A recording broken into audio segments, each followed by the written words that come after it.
তামিলনাড়ু মুখ্যমন্ত্রী এবং শাসক দ্রাবিড় মুনেত্র কাজগম বা ডিএমকে সভাপতি এম কে স্টালিন বুধবার କହିଛନ୍ତି যে যদি তামিলনাড়ু এবং তামিলମାନଙ୍କ ସ୍ୱାଭିମାନ ସହିତ ଖେଳ ନ ଖେଳି ହିନ୍ଦୀ ଭାଷାକୁ ବଳପୂର୍ବକ ସେମାନଙ୍କ ଉପରେ ଲଦି ଦିଆ ନଯାଏ ତେବେ ଆମ ଦଳ ଏହି ଭାଷାକୁ ବିରୋଧ କରିବ ନାହିଁ। ହିନ୍ଦୀ ଭାଷା ଲାଗୁ କରାଯିବା ପ୍ରସଙ୍ଗରେ ଦଳୀୟ କର୍ମୀମାନଙ୍କୁ ଲେଖିଥିବା ଚିଠିରେ ଷ୍ଟାଲିନ କହିଛନ୍ତି ଯେ ଆତ୍ମସମ୍ମାନ ହେଉଛି ତାମିଲ ମାନଙ୍କର ବିଶେଷତ୍ୱ। ସେ କହିଥିଲେ ଯେଉଁମାନେ ପଚାରୁଛନ୍ତି ଯେ ଡିଏମକେ କାହିଁକି ଏବେ ବି ହିନ୍ଦୀକୁ ବିରୋଧ କରୁଛି, ମୁଁ ଆପଣଙ୍କ ମଧ୍ୟରୁ ଜଣେ ହୋଇଥିବାରୁ ସେମାନଙ୍କୁ ବିନମ୍ରତାର ସହିତ ଏହି ଉତ୍ତର ଦେଉଛି କାରଣ ଆପଣ ଏବେ ବି ଏହାକୁ ଆମ ଉପରେ ଲଦି ଦେଉଛନ୍ତି। ସେ କହିଛନ୍ତି ଯଦି ତୁମେ ଏହାକୁ ଲାଗୁ ନ କର ତେବେ ଆମେ ପ୍ରତିବାଦ କରିବୁ ନାହିଁ। ଆମେ ତାମିଲନାଡୁରେ ଲେଖାଯାଇଥିବା ହିନ୍ଦୀ ଶବ୍ଦ ଗୁଡ଼ିକ ଉପରେ କଳା ବୋଳିବୁ ନାହିଁ। ଆତ୍ମସମ୍ମାନ ତାମିଲମାନଙ୍କର ଅନନ୍ୟ ବୈଶିଷ୍ଟ୍ୟ ଏବଂ ଆମେ କାହାକୁ ସେ ଯିଏ ହେଉନା କାହିଁକି ଏଥିରେ ହସ୍ତକ୍ଷେପ କରିବାକୁ ଦେବୁ ନାହିଁ। ରାଜ୍ୟରେ ଭାଷାକୁ ନେଇ ଚାଲିଥିବା ବିବାଦ ମଧ୍ୟରେ ଷ୍ଟାଲିନଙ୍କ ମନ୍ତବ୍ୟ ଆସିଛି। ଡିଏମକେ ଅଭିଯୋଗ କରିଛି ଯେ କେନ୍ଦ୍ରରେ ଭାରତୀୟ ଜନତା ପାର୍ଟି ବା ବିଜେପି ନେତୃତ୍ୱାଧୀନ ଜାତୀୟ ଗଣତାନ୍ତ୍ରିକ ମେଣ୍ଟ বা এনডিএ সরকার জাতীয় শিক্ষানীতি বা এনইপি রে ত্রিভাষা সূত্র মাধ্যমরে হিন্দিକୁ লাগু କରିବାକୁ চেষ্টা କରୁଛି। ତଥାପି କେନ୍ଦ୍ର ସରକାର ଏହି ଅଭିଯୋଗକୁ ଅସ୍ୱୀକାର କରିଛନ୍ତି। ଏହି ପ୍ରସଙ୍ଗରେ ଡିଏମକେ ଏବଂ ବିଜେପିର ତାମିଲନାଡୁ ୟୁନିଟ ମଧ୍ୟରେ ବାକ୍ ଯୁଦ୍ଧ ଆରମ୍ଭ ହୋଇଛି।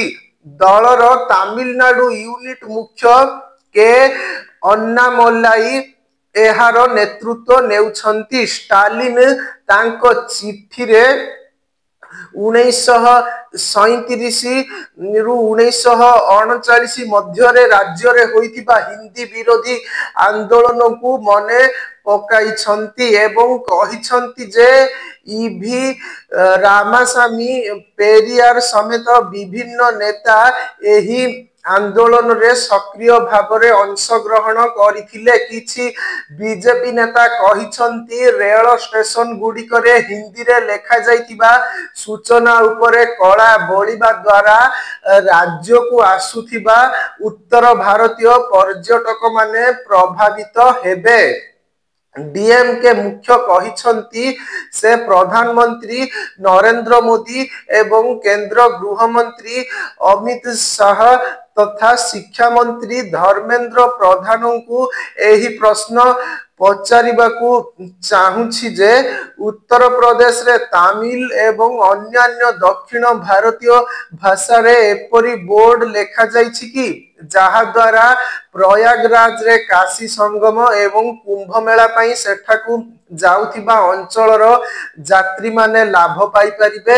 ସେ ଏହା ମଧ୍ୟ ପଚାରିଛନ୍ତି ଯେ ଅନ୍ୟ ଭାରତୀୟ ଭାଷାରେ ଏଭଳି ଘୋଷଣା କରାଯାଇଛି କି।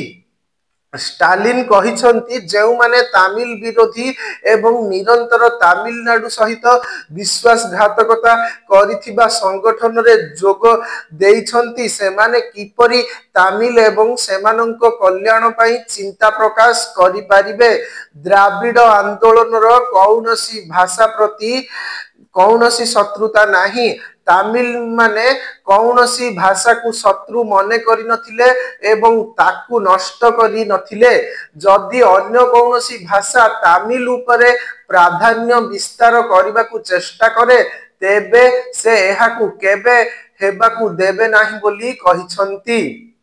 ଦ୍ରାବିଡ ଆନ୍ଦୋଳନ ସହିତ ଜଡ଼ିତ ପୂର୍ବ ନେତାମାନେ ଯେପରିକି ପିଟି ଠୋଗାରାୟର ସଂସ୍କୃତକୁ ସମ୍ମାନ କରୁଥିଲେ କିନ୍ତୁ ତାମିଲ ସହିତ ସେ କେବେ ବି ସାଲିସ କରିନଥିଲେ। ଷ୍ଟାଲିନ କହିଛନ୍ତି ଯେ ରାଜ୍ୟରେ ଦ୍ରାବିଡ ଆନ୍ଦୋଳନର ମୂଳ ସଂଗଠନ ଭାବରେ ଦେଖାଯାଉଥିବା ଜଷ୍ଟିସ ପାର୍ଟିର ଅନେକ ନେତା ଏବଂ ତାମିଲ ବିଦ୍ୱାନ 19 37 ରୁ 39 ମଧ୍ୟରେ ହିନ୍ଦୀ ବିରୋଧୀ ଆନ୍ଦୋଳନରେ ଅଂଶଗ୍ରହଣ କରିଥିଲେ, ଯାହା ଦ୍ୱାରା ତତ୍କାଳୀନ ସି ରାଜଗୋପାଳଚାରୀଙ୍କ ନେତୃତ୍ୱାଧୀନ ସରକାରଙ୍କ ଦ୍ୱାରା ହିନ୍ଦୀକୁ ବାଧ୍ୟତାମୂଳକ କରି ଏହାକୁ ବାଧ୍ୟତାମୂଳକ ଭାବେ ଲଦି ଦେବାର ପ୍ରୟାସକୁ ବିରୋଧ କରାଯାଇଥିଲା।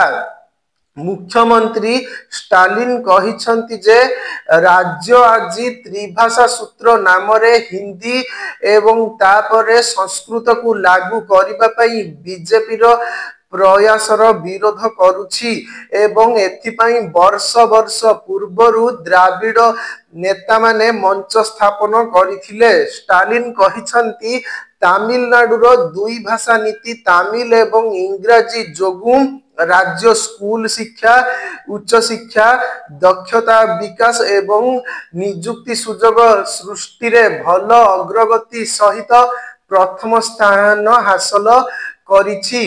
ସେ କେନ୍ଦ୍ରର ବିଜେପି ସରକାର ଦକ୍ଷିଣ ରାଜ୍ୟ ସହିତ ବିଶ୍ୱାସଘାତକତା କରୁଥିବା ଅଭିଯୋଗ ଆଣିଛନ୍ତି।